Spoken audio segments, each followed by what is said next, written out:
Je m'appelle Cyrus North, je me suis fait connaître en parlant de philosophie, de psychologie et un peu de sociaux. Je partage les réflexions de grands auteurs, mais aussi les miennes.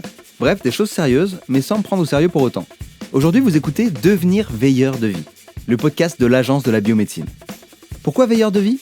Parce que c'est le nom qui est attribué aux personnes qui sont inscrites sur le registre national des donneurs de moelle osseuse. Et donc je suis là pour vous en parler. J'ai enregistré 4 épisodes de 4 minutes pour démonter les idées reçues sur le sujet, donner un peu de sa moelle osseuse. Ça sauve des vies, tout simplement. En France et dans le monde, des milliers de personnes ont besoin d'une greffe de moelle osseuse. Mais dans 3/4 des cas, il n'y a pas de donneur dans leur famille.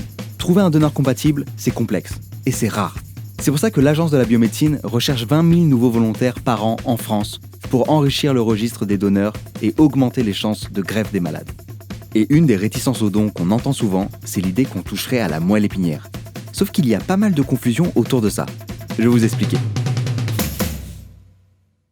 Épisode 1, moelle osseuse et moelle épinière. Même combat ?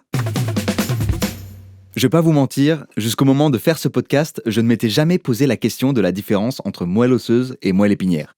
Dans mon inconscient, c'était la même chose. C'était juste de la moelle, quoi. Du coup, je m'imaginais être en position latérale de sécurité, autrement appelée PLS, avec quelqu'un qui m'enfonce une seringue longue comme le bras dans le bas du dos. Un petit peu comme un épisode de Dr House ou de Grey's Anatomy. Et en fait, ça n'a rien à voir. En gros, la moelle épinière, c'est une partie de notre système nerveux. C'est comme un gros câble avec plein de nerfs à l'intérieur et protégé par notre colonne vertébrale. Elle permet de transmettre tout un tas d'informations à notre corps via le cerveau. Alors que la moelle osseuse, c'est ce que vous pouvez manger dans ce bon gros os à moelle qu'un jour vous allez commander dans un restaurant auvergnat. Vous savez là, ceux avec des nappes à carreaux, du pain toasté, du gros sel, et si vous êtes végétarien, vous galérez un peu, mais souvent ils peuvent vous faire une assiette végétarienne avec toutes les garnitures des autres plats, et vous allez payer ça aussi cher qu'un plat normal ? Voilà, c'est de ça dont je parle. Et la moelle osseuse, c'est ça, c'est ce tissu cellulaire qui se trouve dans l'os et qui produit nos globules rouges, globules blancs et nos plaquettes. Bref, c'est vital. Un dysfonctionnement de la moelle osseuse, et je peux vous assurer que c'est le bordel dans votre corps. Par exemple, si jamais vous deviez avoir une hémorragie, la moelle osseuse, c'est votre Joséphine. C'est votre ange gardien.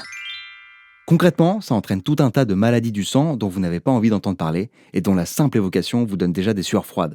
Leucémie, aplasie médulaire, lymphome et autres joyeusetés. Ce sont des maladies très graves. Les gens qui en souffrent et leurs proches traversent des moments et des épreuves d'une difficulté inimaginable. Ils se battent pour rester en vie, et c'est pour eux qu'on donne un peu de cellules de notre moelle osseuse.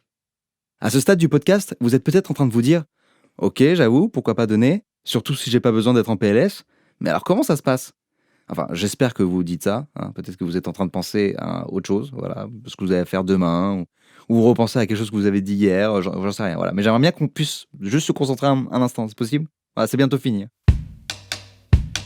Si vous êtes douillet, comme David, gardez en tête que ce n'est qu'une petite piqûre. Je vous raconte tous les autres détails dans l'épisode suivant. Je vous invite à aller sur le site dondemoelleosseuse.fr.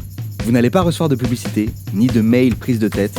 Les seules choses qui pourront vous arriver, c'est au pire de vous être juste informé et au mieux d'offrir un espoir de guérison à quelqu'un. Prenez soin de vous. Ciao.